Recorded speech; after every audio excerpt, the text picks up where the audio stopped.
Erev Tov, on se retrouve comme tous les mardis soirs pour étudier le Dvar Malchut, la Sikha du Rabbi, la dernière que nous avons entendue à ce jour. Enfin, c'est ce qu'on fait habituellement. Aujourd'hui, on va changer un petit peu nos habitudes.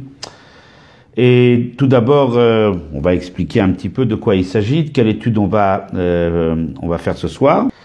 Donc, pour introduire un peu ce cours, on a l'habitude toujours de dire quelques petits mots pour bien comprendre la Sikha, et surtout ce soir, où on va changer un peu nos habitudes. Nous allons pas étudier la Sikha de l'année Tafshin Nun Aleph, Tafshin Nun Bet, 5751, 5752, 91-92.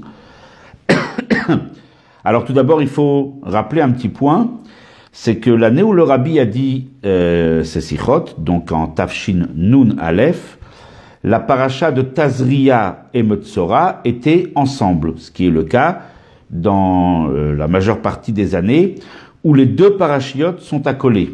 Ce qui n'est pas le cas pour nous cette année, où la paracha de Tazria est lue séparément, c'est celle qui sera lue ce Shabbat. Et donc nous avons une sikha du Rabbi qui est un commentaire, une étude sur les deux parachiotes. Donc on aurait pu l'étudier ce soir, ou bien la semaine prochaine. Alors justement, cette étude et cette sikha qui est très particulière, donc on l'étudiera la semaine prochaine, mardi prochain, Imirtza Hashem, si Dieu veut. Donc cette semaine, nous allons étudier une autre sikha. Alors pour bien comprendre la sikha que nous allons étudier cette semaine, c'est une sikha que le Rabbi a prononcée le 2 Nissan. En effet, nous rentrons bientôt dans le mois de Nissan. En l'occurrence, ce Shabbat, nous serons Rosh Chodesh Nissan. Et Yom Rishon, dimanche, nous serons le 2 Nissan. C'est un jour important. C'est effectivement le jour du départ de ce monde, de la Istalkut, du 5e Rabbi de Lubavitch, Rabbi Shalom Dovber, qu'on appelle le Rabbi Rachab, qui a quitté ce monde le 2 Nissan Taf Reish P 1920. Et donc, par conséquent, c'est le jour où son fils a pris sa succession, c'est-à-dire qu'il a pris la Nessiout, son fils étant le précédent Rabbi, Rabbi Yosef Yitzhak, le 6e Rabbi, le prédécesseur du Rabbi Shlita. Alors, justement, ce jour est important. Ce jour constitue le jour du 2 Nissan, en même temps le départ de ce monde du 5e Rabbi, le Rabbi Rachab, et en même temps la prise de fonction, si on peut dire de cette façon-là, la Nessiout, le jour où le Rabbi Yosef Yitzhak est devenu le chef de la génération.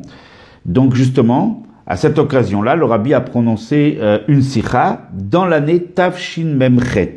Donc contrairement à d'habitude, où on étudie les sikhot des années 5751, 5752, là on va étudier une sikha de l'année 5748, 3 ans plus tôt, Tafshin Memchet, donc en date civile, 1988. Sikha très particulière et qui répond à beaucoup de questions qu'on se pose, et en particulier pour ceux ou celles qui se posent cette question et ne savent peut-être pas pourquoi les Chassidei Chabad sont attachés à prononcer après la tfila ou à de maintes occasions la phrase de Yechi Adoneinu Moreinu Verabeinu Melech HaMashiach Leolam Vaed, ou bien en résumé Yechi HaMelech, vive le roi.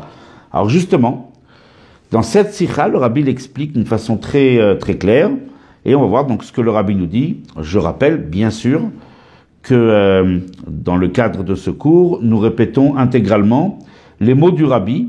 Lorsque, à de rares occasions, on rajoute une réflexion personnelle, eh bien on ne manque pas de le dire, puisque c'est important, par honnêteté, de dire ce que le Rabbi a dit, et si on a une réflexion personnelle qui peut être partagée ou pas. Donc là, on le dit de façon très clairement. Donc ça, c'est un petit point important à dire avant l'étude de cette sikha. Puisque justement, on parle du Bet Nissan, c'est justement l'occasion où le Rabbi a dit cette sikha. Le Bet Nissan, comme on l'a dit, étant le départ de ce monde du 5e Rabbi, le Rabbi Rachab, et l'accession à la Nessiout du Rabbi Yosef Yitzhak, qu'on appelle le Rabbi Rayatz, le précédent Rabbi de Lubavitch.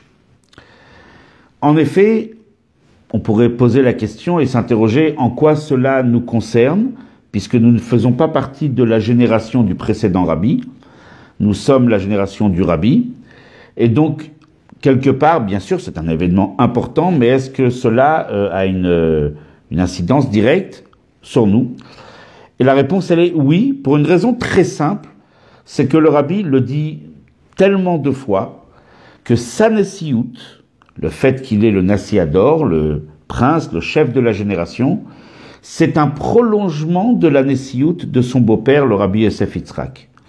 En fait, le rabbi l'a dit clairement dans cette sikha, que si le 2 Nissan représente l'accession à la Nessiout du précédent rabbi, en fait, il s'agit également de la suite du précédent rabbi, autrement dit, le rabbi Shlita. Donc, en fait, ce jour-là, du 2 Nissan, nous parle directement, puisque on peut considérer comme le départ de la Nessiout du rabbi précédent, mais également du rabbi qui est une suite, un prolongement de son beau-père. Également, cette sikha nous concerne particulièrement, et ce encore plus cette année, dans la mesure où dans cette sikha, le rabbi va expliquer justement l'importance d'un Nassiador, d'un maître, d'un chef de la génération. Le rabbi va expliquer en quoi le jour où il est devenu rabbi est un jour si important. Et donc ça nous ramène directement avec quelques jours après le 2 Nissan, c'est-à-dire le 11 Nissan, le jour où le rabbi est devenu rabbi, le jour anniversaire du rabbi, qui est un préambule à la Nessiout du rabbi. Donc dans quelques jours, nous allons fêter le 11 Nissan, l'anniversaire du rabbi, et cette année, 120 ans du rabbi. Donc on va revenir bien sûr là-dessus un petit peu vers la fin de cette étude, de la sikha. On rajoutera un petit peu cette petite explication concernant les 120 ans, qui bien sûr, explication, comme on l'a dit, qui n'est pas dans cette sikha, mais on l'associera bien sûr à l'étude de la sikha, du discours du rabbi. Donc une fois qu'on a fait ces petites introductions, on va étudier maintenant à présent la sikha. Cette sikha a été dite par le rabbi en 5748-1988. C'était donc 2 mois après que la rabbinite Chaya Mushka, la femme du rabbi, a quitté ce monde, le 22 Shvat 5748. Le rabbi est revenu à partir de cette date, à partir de la date de la disparition de la rabbinite, son épouse. Le rabbi est revenu souvent sur ce verset « Vehachai yiten el libo ».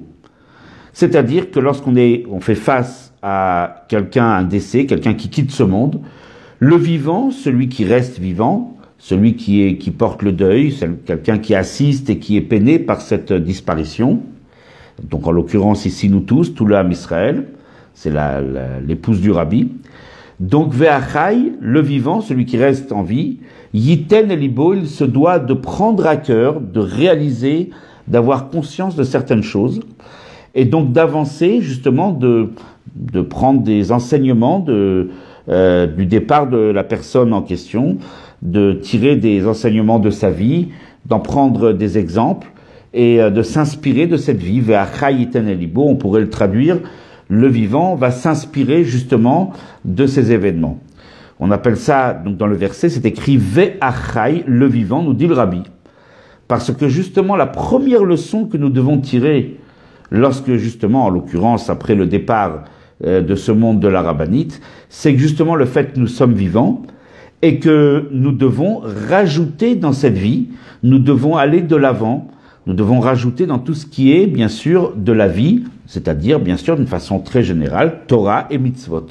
On se doit d'être vivant encore plus et donc de s'appuyer, de prendre des exemples pour rajouter dans cette vie spirituelle, mais aussi dans cette vie physique et matérielle. Donc le rabbi est revenu très souvent, après la disparition de la rabbinite, sur ce verset, et le rabbi a rajouté très souvent, dans chaque événement qu'on a fêté pendant cette année-là, et même après, ce verset va yiten elibo, rajouter de la vie, aller de l'avant dans la vie, construire sa vie et s'appuyer, prendre comme exemple la personne qui nous a quittés. Nous dit le rabbi, ce thème, cette injonction de rajouter de la vie s'applique aussi à l'événement du 2 Nissan. Le de Nissan, c'est un événement qui est important, bien sûr, mais surtout, tout événement de la vie d'un juif, de la vie d'une personne a son importance. Mais dès lors qu'il s'agit en plus du Nassi Ador, du chef, du prince de la génération, alors encore plus cet événement revêt un caractère encore plus global, plus général, et concerne chaque juif. Donc le départ de ce monde du 5e rabbi nous concerne, et le début de la Nessiout du précédent rabbi, et comme on l'a dit par extension aussi, la suite du précédent rabbi, c'est-à-dire notre rabbi et notre génération, nous parle directement, et nous invite justement à se renforcer, à rajouter dans la vie, comme on l'a dit, la vie spirituelle, la vie même matérielle, à travers justement cet événement. Et comme on l'a dit, encore une fois, c'est important de le rappeler, le rabbi le rappelle dans cette sikha, le début de la Nessiout du précédent rabbi nous concerne, puisque nous sommes la suite, le prolongement, dit le rabbi, autrement dit lui-même, et le prolongement du précédent rabbi. Ceci est valable donc le jour du 2 Nissan, chaque année, comme nous par exemple cette année ou l'année passée, etc. Chaque 2 Nissan, qui représente le début de la Nessiout du précédent rabbi, Rabbi Yosef Yitzhak, c'est une invitation à rajouter, à aller de l'avant dans la Torah et les mitzvot, dans la vie en général, mais encore plus et encore plus en particulier lorsqu'il s'agit du 2 Nissan, le jour où le rabbi a dit cette sikha, c'est-à-dire de l'année 5748. Il y a un événement particulier cette année-là. Cet événement du 2 Nissan est lié à quelque chose de particulier cette année de l'année Tafshin Memchet. Alors pour cela, on va le voir, on va l'étudier. Tout d'abord, puisqu'on parle de la Nessiout, de l'accession à ce rôle important qui est en fait l'extension de Moshe Rabbeinu, comme on le sait, que le Zohar nous dit que Moshe Rabbeinu n'a pas seulement vécu à l'époque, il y a plus de 3000 ans, mais Itpashtuta de Moshe b'chol dara vedara. Il y a une extension de Moshe dans chaque génération. C'est celui qu'on appelle le Nassi Ador, le chef de la génération, ou bien le Melech, le roi. En fait, c'est pas où, c'est les deux. Le Nassi Ador a ce statut de Melech, il a ce statut de roi. Donc, il est intéressant de se pencher sur cette question, qu'est-ce qu'un roi, qu'est-ce qu'un Nassi, quelle est exactement sa fonction, quel est le sujet d'un Melech et d'un Nassi. Encore une fois, dans la mesure où, on l'avait vu dans les précédentes sikhot, où il y a Akadosh Baruch Hu au-dessus de nous, quel est le rôle donc d'intermédiaire que peut avoir le roi ou le Nassi. Pour cela, le rabbi fait appel à un enseignement du Maïmonide, du Rambam, dans Ilchot Melachim, où le Rambam compare le Melech, le roi, et donc aussi le Nassi, à un cœur. Et il dit, c'est le cœur de tout Israël. Lev kol ke'al Israël. Le Nassi représente le cœur de tout le peuple juif. C'est le rôle du Nassi. Alors voyons voir qu'est-ce que cela veut dire. D'abord, on va citer un Zohar. Le Zohar dit, Telat Shelitin Inun. Il y a 3 gouvernants sur la personne. Il y a 3 rois, si on peut dire, 3 gouvernants sur chaque personne. C'est Moach, son cerveau, Lev, son cœur, Kaved, le foie. En effet, la vie du corps prend, si on peut dire, son origine, sa source, dans le cerveau. C'est lui qui commande, qui dirige la vie. D'une façon plus particulière, c'est le cœur qui insuffle la vie à tous les organes du corps, à travers le sang qu'il lui envoie. Et enfin, le foie qui régule ce sang, qui est un élément principal dans la régulation de ce sang. Dès lors, nous avons 3 organes qui sont des shlitin, comme dit le Zohar, qui gouvernent le corps. Moach, le cerveau, Lev, le cœur, Kaved, le foie. Alors si on fait les rachetevot, l'acrostiche de ces 3 mots, ça fait Melech. Moach commence avec un Mem, Lev, le cœur commence avec un Lamed, et Kaved, le foie, avec un Chaf, ça fait Melech. Ensemble, on a ce qu'on appelle le Melech, celui qui domine, celui qui influe sur tout le corps. Parmi ces 3 organes, il y en a un qui est particulier, c'est le cœur justement. Qu'est-ce que le cœur a de si particulier par rapport au cerveau ou par rapport au foie? C'est que c'est lui qui concrètement distribue la vie à tout le corps. Même si la vie et même si tout le corps est dirigé par le cerveau, mais d'une façon concrète, c'est le cœur qui envoie le sang, d'une façon physique, d'une façon réelle, façon visible en tout cas, c'est le cœur qui envoie le sang à tous les membres du corps, c'est lui qui concrètement fait vivre le corps. Donc voilà pourquoi le cœur a cette importance si particulière. Et déjà une première indication, voilà pourquoi le Nassi Ador, ou le Meler, le chef de la génération, ou le roi est appelé le cœur, parce que c'est lui qui donne la vie à toute la génération. Également, nous fait remarquer le Rabbi, le cœur a ceci de particulier, et contrairement au cerveau et au foie qui ne bougent pas, qui sont statiques, le cœur est impliqué dans un mouvement. Il y a ce qu'on appelle les battements du cœur. Peima de Liba, c'est le cœur qui bat, qui envoie le sang, donc il bouge, il est en mouvement. Et ceci correspond parfaitement, justement, avec le roi ou le Nassi, qui, comme c'est écrit dans la Torah, dans le livre des juges, dans Shoftim, que le roi, c'est lui qui est Motsiam ou Meviam, c'est lui qui fait sortir le peuple, qui les ramène, c'est lui qui bouge, c'est lui qui dirige, et qui dirige l'activité du peuple. Lui-même, cette direction qu'il influe, se fait par un mouvement, il est auprès de son peuple, il va à droite, il va à gauche, et donc véritablement, on retrouve ici la comparaison la plus exacte de ce qu'est un roi ou bien un Nassi, un chef de la génération, c'est justement ce cœur. Alors déjà, deux raisons, c'est lui qui donne la vie concrètement au peuple, et c'est également lui qui bouge, qui fait bouger le peuple, comme ce cœur qui est en mouvement, un mouvement perpétuel, bien sûr, on l'espère, pour toujours, pour tout le monde, que Chas v'Shalom, le cœur ne s'arrête pas, ça c'est sûr. Donc on a ici véritablement une comparaison entre, c'est la comparaison qu'établit le Maïmonide, le Rambam, entre le Nassi Ador, le chef de la génération, le prince de la génération, et le roi, avec justement le sujet du cœur.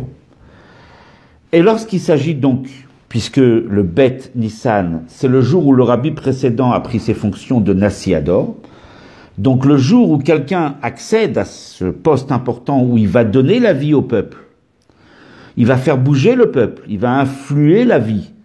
Alors encore plus le jour où il est devenu rabbi, ce jour-là, il y a quelque chose de particulier qui se produit, il y a une force particulière, et ça se reproduit tous les ans.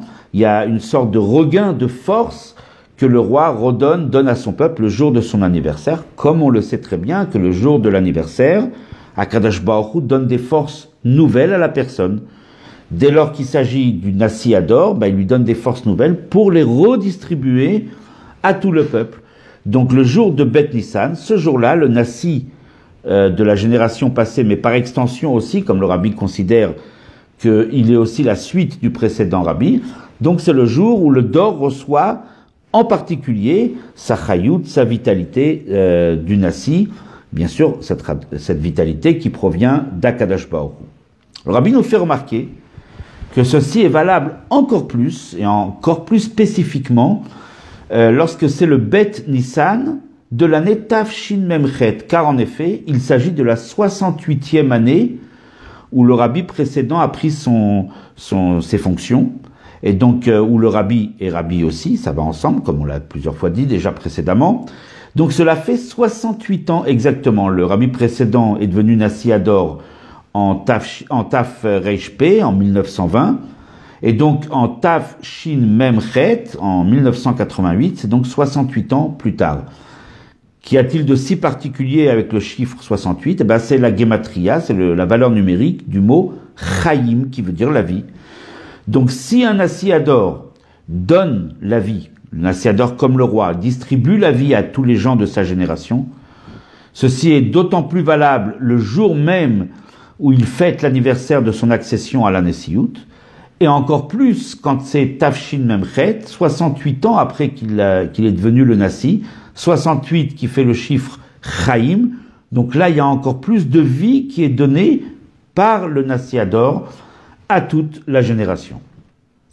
Le rabbi nous fait remarquer que même dans le mot Chaim, on peut décomposer le mot avec ses 4 lettres, Chet, Yud, Yud, Mem, et retrouver exactement, si on peut dire, l'image, le schéma de la vie, de la Nessiout du précédent rabbi.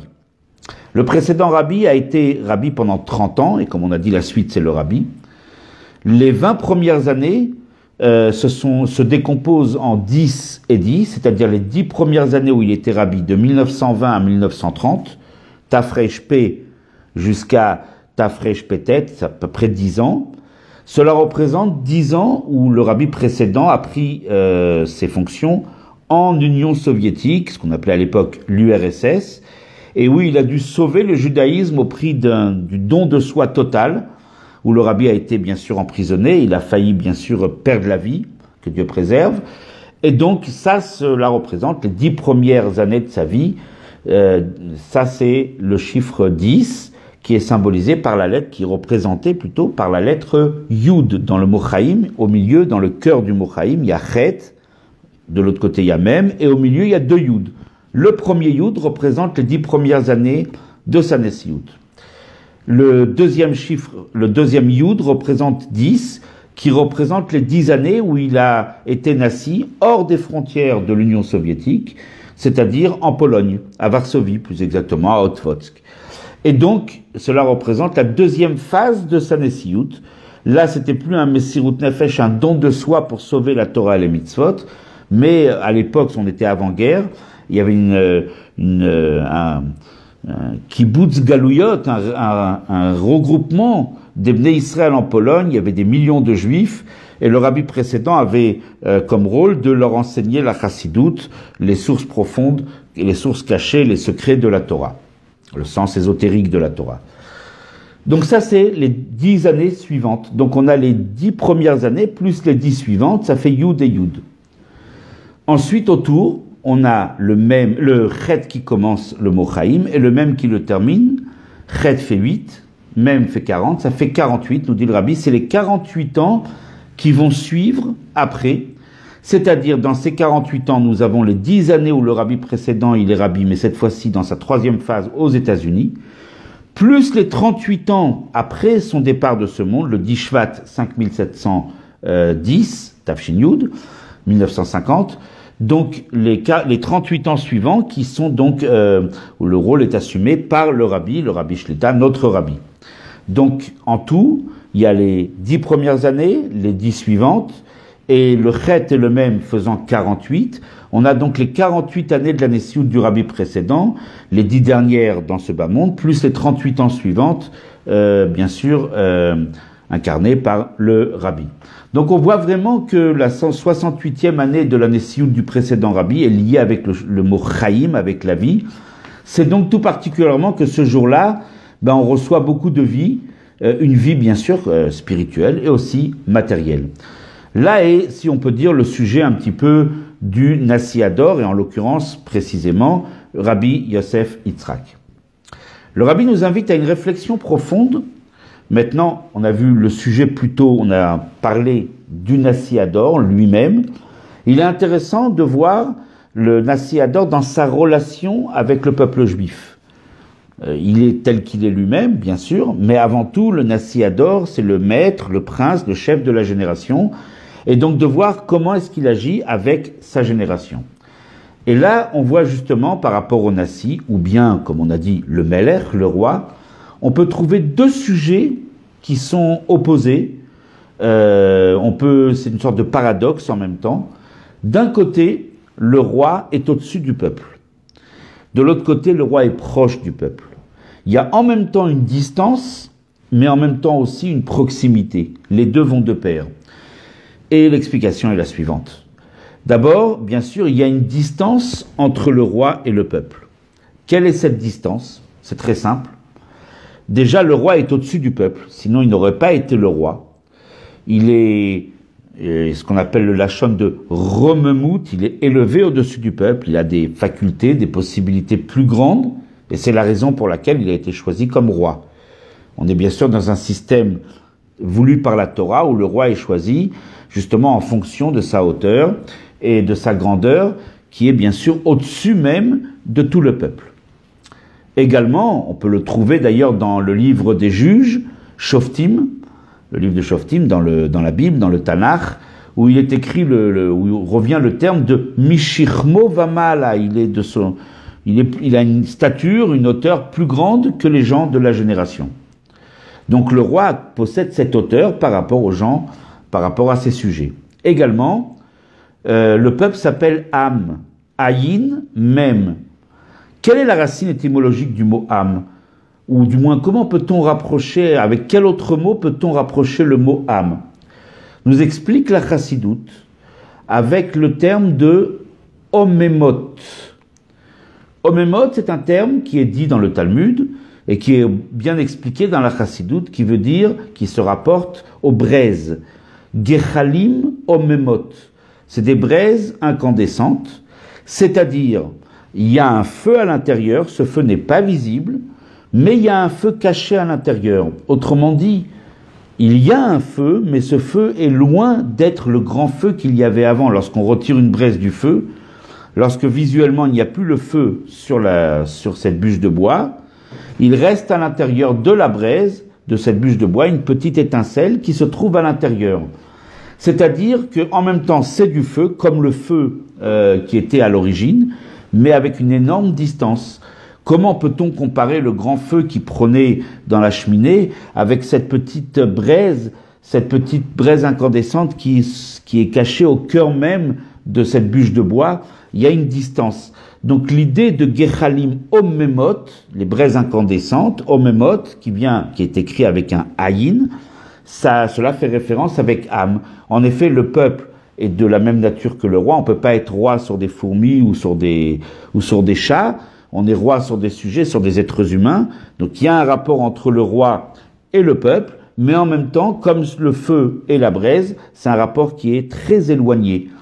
Donc là, encore une fois, on retrouve cette idée de distance et d'auteur du roi par rapport à ses sujets, par rapport à son peuple.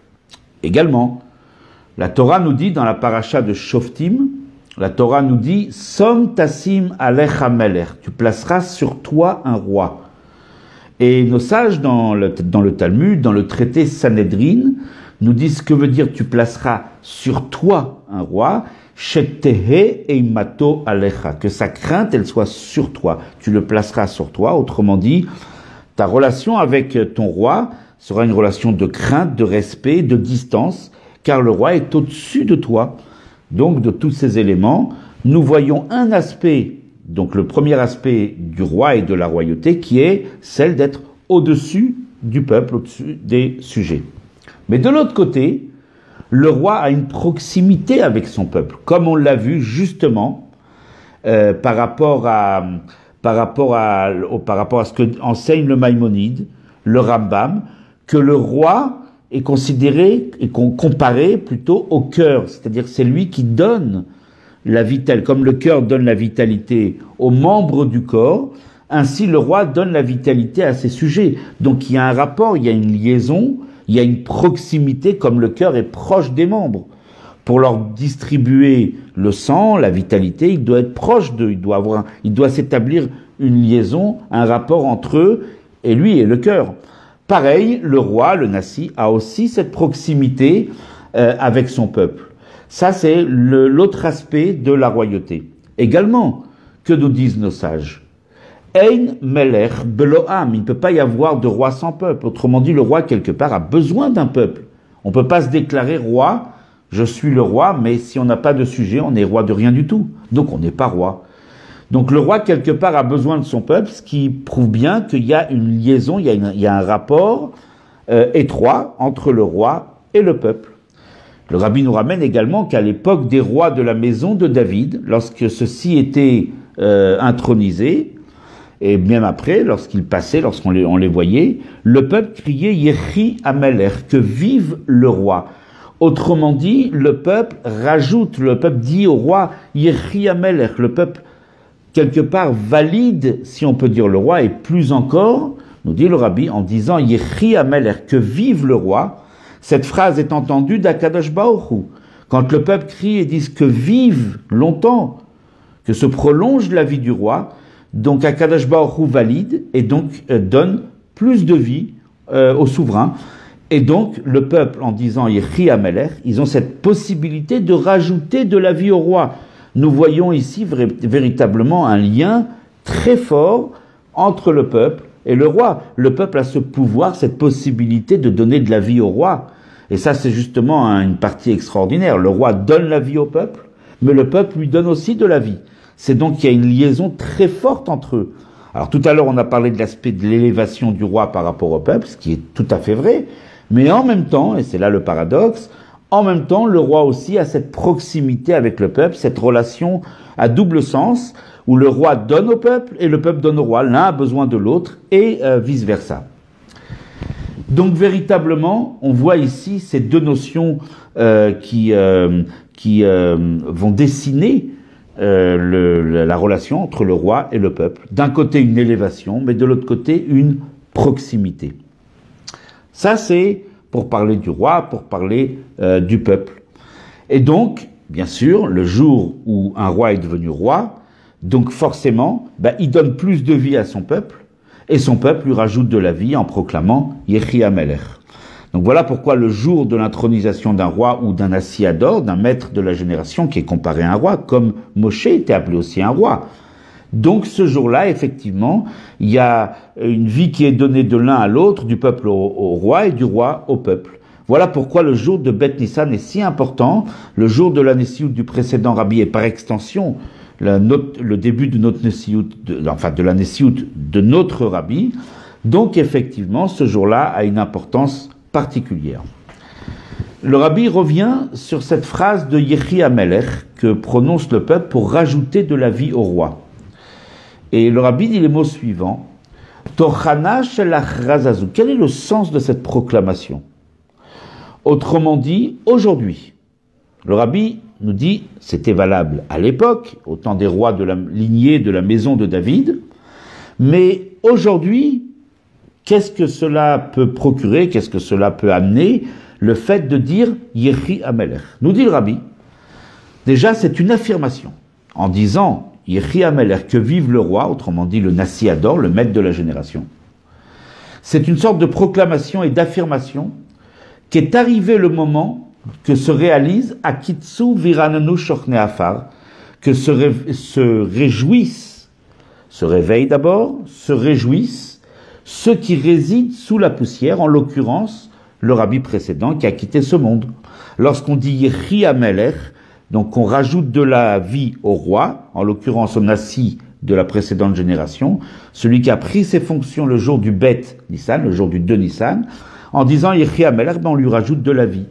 À tel point que s'il est aujourd'hui dans une situation d'après la vie, une situation de ce qu'on appelle la ptira, le départ de ce monde, en disant Yechi Amelech, on accélère cet objectif qui est symbolisé par ce verset de la Bible, du Tanakh, Akitsu Viranenu, ils vont se réveiller, Akitsu, ils vont se réjouir, Viranenu, Shochne Afar, les habitants de la poussière, ceux qui sont sous terre.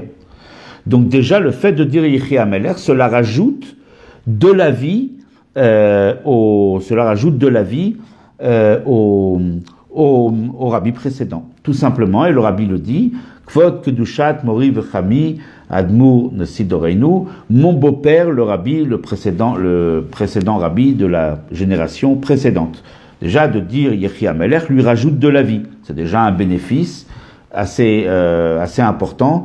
On a envie de voir le rabbi précédent et bien sûr tous les tzadikim. Le rabbi va plus loin. Il dit que cette proclamation de Yechi Amelech, que vive le roi, également cela provoque Akitsu Veranenu, réveillez-vous et réjouissez-vous, mais d'une autre personne, du Melech HaMashiach lui-même, David Malka Meshicha. Autrement dit, en disant Yechi Amelech, cela a double effet, on rajoute de la vie au rabbi précédent, et on rajoute de la vie aussi au Melech HaMashiach, autrement dit, au successeur du rabbi précédent, en l'occurrence le rabbi.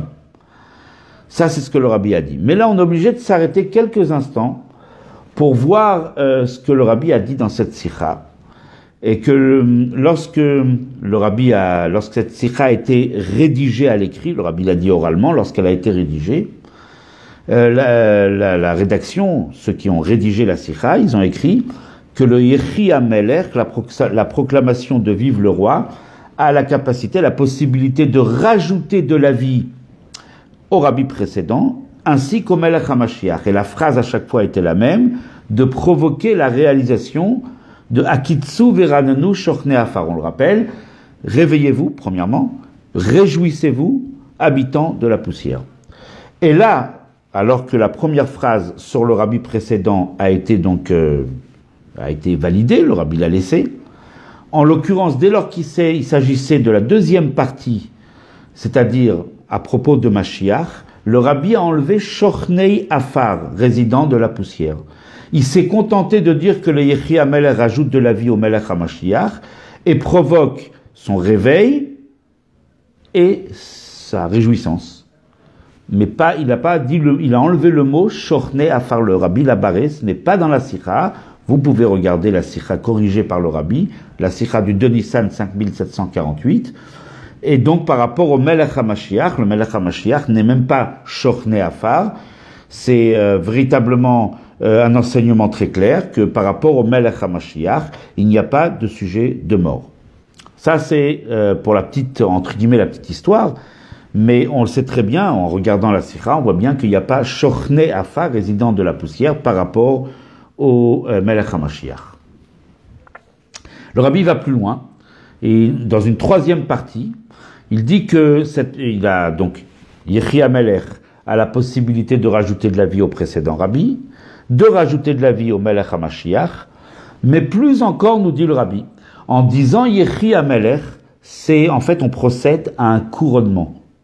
C'est-à-dire, on est en train de couronner le Melech HaMashiach lui-même, et donc on est en train de provoquer sa venue. Autrement dit, très simplement, c'est des mots qui sont écrits noir sur blanc dans la sikha.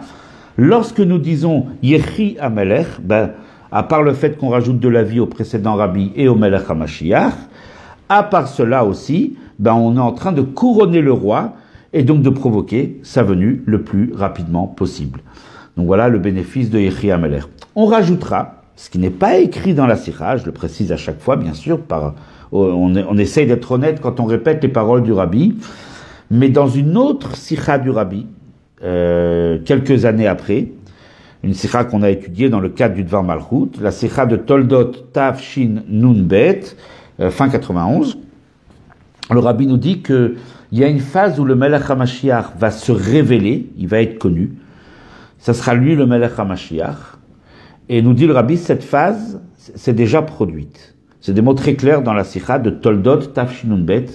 C'est important de pouvoir regarder à l'intérieur, de voir vraiment, les mots sont écrits noir sur blanc, le rabbi les a dit dans le Farbrengen du Shabbat Toldot, que nous avons déjà passé cette deuxième étape où Mashiach n'est plus simplement caché, mais il est révélé. Nous savons qui il est d'une façon définitive. C'est les mots du rabbi.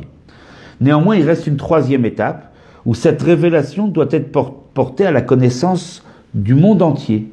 C'est ce que le rabbi appelle Itgaluto, le Ein Kol, son dévoilement, aux yeux, le Ein Kol, aux yeux de tous, par des actions, par des miracles, etc.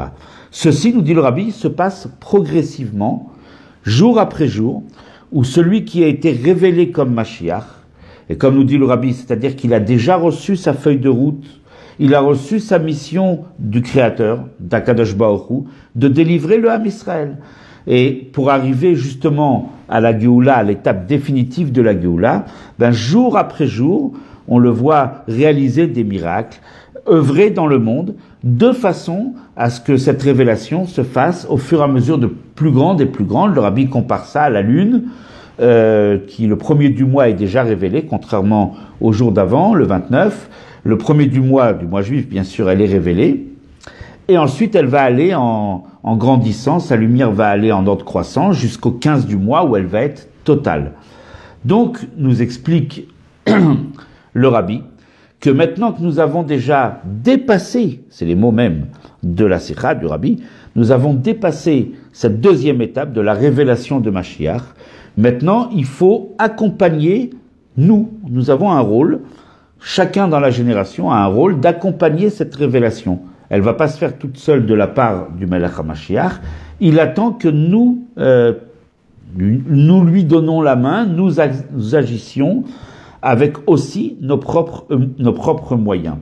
Et le Rabbi nous dit, cela commence par l'acceptation de la royauté du Melech HaMashiach, par justement la phrase de Yechi, comme Bathsheba elle a dit à son mari David, Yechi Adoni Amelech David Lolam, donc comme Yechi Amelech, et donc par extension, Yechi Adoneinu Moreinu V'Rabbeinu, Melech HaMashiach Lolam Va'ed, donc Yechi Amelech ou Yechi Adoneinu, qui ont justement cette faculté de pouvoir accélérer la Géoula. On en a tous besoin de la Géoula. Ce que je dis là maintenant n'est pas dans la Sikha, c'est une petite parenthèse. Nous avons tous besoin de la Géoula, surtout avec ce que nous vivons en ce moment. Nous sentons que c'est la Géoula qui est en train d'approcher. Nous avons envie qu'elle arrive le plus vite possible. Nous souhaitons que le peuple juif arrête de souffrir, mais nous souhaitons également que l'humanité arrête de souffrir aussi. Nous prions pour le bien-être du monde entier. Le peuple juif prie pour qu'il y ait la paix, pour qu'il y ait la santé, pour qu'il y ait le bonheur dans le monde. Ce bonheur, bien sûr, ne sera total qu'au moment de la Géoula. Tout le monde veut la Géoula, nous dit le Rabbi, la clé de la Géoula. C'est cette proclamation de Yechi Amelech, ou bien en plus long, Yechi Adoneinu Moreinu V'Rabbeinu Melech HaMashiach L'Olam Va'ed, que vive notre maître, notre roi et notre guide, le roi Mashiach pour l'éternité.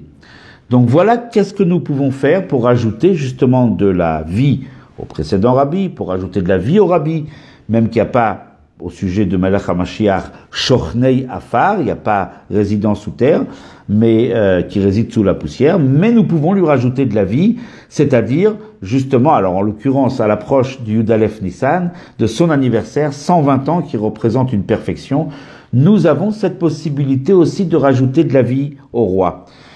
Le Teilim, c'est pas écrit dans la Sikha, mais le Teilim, David Amelech le dit dans les Teilim, Orech yamim asbieu ve'areyu bishuati. Une longue vie, je vais le nourrir, je vais lui donner de la vie. Justement, on peut se joindre justement à cette vie qui est donnée au Melech HaMashiach en disant et en proclamant que vive le roi. Ce n'est pas simplement une phrase, c'est en fait accepter le roi sur nous, accepter ses directives, suivre ses enseignements, l'imiter, le prendre comme exemple. Tout ça, c'est justement ce qui est symbolisé par cette phrase de Yechi Amelech. Le Rabbi nous fait remarquer, pour terminer, qu'on est dans le mois de Nissan. Et le mois de Nissan est un mois important. Et le Rabbi nous ramène les paroles du Midrash. Le Midrash nous dit, Mishebachar HaKadosh Baruch Hu Be'olamo, quand HaKadosh Baruch Hu a fait le choix de son monde, il a créé le monde, il a choisi le monde. Kavabo Rashi Chodashim, il a fixé des têtes de mois, des premiers jours de mois, des Rosh Chodesh. Veshanim, il a fixé des années.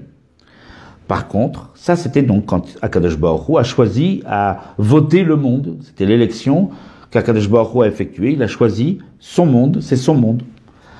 Par contre, continue le Midrash, ou Mishebachar be Yaakov ou Banav, quand HaKadosh Baruch Hu a choisi Yaakov Avinu et ses enfants, autrement dit le Ham Israël, le peuple juif, là HaKadosh Baruch Hu a fixé quelque chose de supplémentaire, Kava Rosh Chodesh Shel Geoula, il a fixé un Rosh Chodesh de la Geoula, c'est-à-dire Rosh Chodesh Nissan, qui s'appelle le Rosh Chodesh de la délivrance.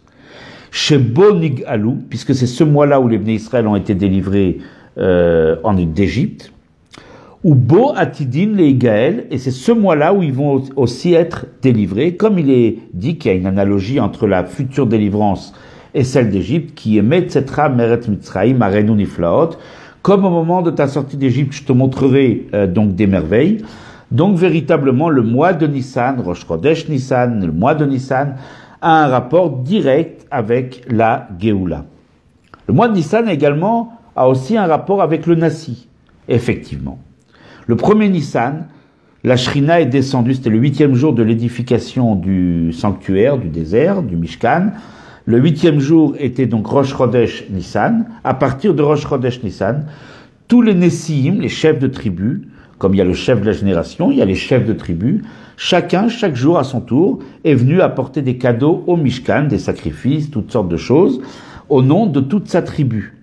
Donc ceci, donc les premiers jours du mois de Nissan, c'est la raison pour laquelle on n'oublie pas, on le rappelle déjà à l'avance, dès Shabbat, nous allons lire la petite paracha du Nassi du jour, Et nous allons mentionner le Nassi qui a amené son korban ce jour-là. Shabbat, nous commencerons par Narshon ben Aminadav, le fameux Narshon qui s'est jeté à l'eau et qui a, grâce à lui, bien sûr, la mer s'est ouverte, s'est fendue.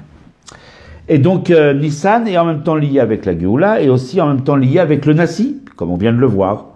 Nous dit le Rabbi, l'association des deux, Géoula et Nassi, c'est donc justement l'accession du Melech HaMashiach à sa Nessiout totale, c'est-à-dire il devient le Nassi, David a dit Nassi lahem leolam, David mon serviteur sera le Nassi, le chef sur tout le Ham Israël.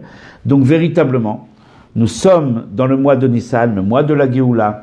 Nous sommes maintenant, et c'est l'occasion de rappeler que le Rabbi va fêter ses 120 ans dans quelques jours maintenant, le 11 Nissan. 120 représente un chiffre rond, mais pas seulement, un chiffre parfait. Moshe Rabbeinu lui-même a dit le jour où il a eu 120 ans, je suis arrivé à l'étape la plus haute de ma vie, à la réalisation la plus grande. C'est donc la réalisation, l'apogée de la réalisation de Moshe Rabbeinu. Tout ce qu'il a fait ce jour-là a pris une hauteur et une ampleur et une dimension particulière. Le jour où le Rabbi devient le Rabbi, donc le jour où le Rabbi fête ses 120 ans, ce jour-là, effectivement, le Rabbi arrive à sa perfection, à la perfection de son œuvre. Son œuvre arrive à son aboutissement définitif. Quelle est l'œuvre du Rabbi? Quand on parle de l'œuvre du Rabbi, avant toute chose, l'œuvre du Rabbi, c'est la Géoula. Le Rabbi l'a dit maintes et maintes fois. Mais surtout, lors de son premier discours, lorsqu'il est devenu Rabbi lui-même, c'était le 11 du 11e mois, le 11 Shvat de l'année 5711, 1951, où le Rabbi a clairement dit que nous sommes la génération de la Géoula, du Mashiach, et donc le Rabbi a construit toute sa Nessiout, tout son, j'aime pas tellement ce mot, tout son leadership, autour de ce projet qui est le projet central de toute l'œuvre du Rabbi, à travers les campagnes, à travers les émissaires qu'il a envoyés dans le monde entier, à travers tous ses enseignements, ses lettres, ses audiences privées, ses brachot, ses dollars, etc. Tout est centré autour d'un point qui est la Géoula, qui est qu'on arrive à la Géoula, que le Rabbi nous amène jusqu'à la Géoula. Donc, en fait, 120 ans représentent la perfection de cette œuvre, et donc forcément, la perfection, c'est la venue de Mashiach Tzidkeinu. Donc, il ne faut pas dire que nous n'avons plus qu'à attendre, parce que ce n'est pas du tout ce que le Rabbi veut. Nous n'avons plus qu'à agir maintenant et de donner comme on dit dans les termes sportifs, de donner un dernier coup de rein dans la dernière ligne droite pour enfin arriver justement au Yud Aleph Nissan et dès à présent de rajouter dans la vie du Rabbi, de rajouter dans la vie par cette proclamation de Yechi HaMelech, Yechi Adoneinu, Moreinu, Verabeinu, Melech HaMashiach, Leolam Vaed, qu'on puisse être libéré déjà tout de suite, même avant qu'arrive le mois de Nissan, on est d'accord là-dessus, il n'y a pas de problème, ça nous convient aussi. Aujourd'hui, plutôt on était le jour du 26 c'est le nom de Dieu, donc c'est des sujets très importants, donc on puisse arriver bien sûr à cet aboutissement de la Nessiout du Rabbi, les 120 ans du Rabbi. Bien sûr, tout le monde est invité, si que Dieu préserve, la Géoula n'est pas encore là, à participer activement à toutes sortes de fêtes, de cérémonies, de Farbrengen, de Hitva'adut, de cours, autour justement de ces 120 ans, pour justement finir ce travail que le Rabbi a voulu que nous finissions avec lui. Il nous a transmis même les clés de la Géoula dans les mains. Donc, Yechi HaMelech, que vive le roi, et que le roi, bien sûr, se révèle, à Kitsu Verananu, qu'il se révèle et qu'il se réjouisse, non pas Shornei Afar, comme le Rabbi a effacé, bien sûr, et qui nous sauve, qui nous sorte de cette galoute, des derniers instants de la galoute. Donc, dès à présent, Chodesh Tov, et encore une fois, Yechi Adoneinu Moreinu Verabeinu Melech HaMashiach L'Olam Vaed.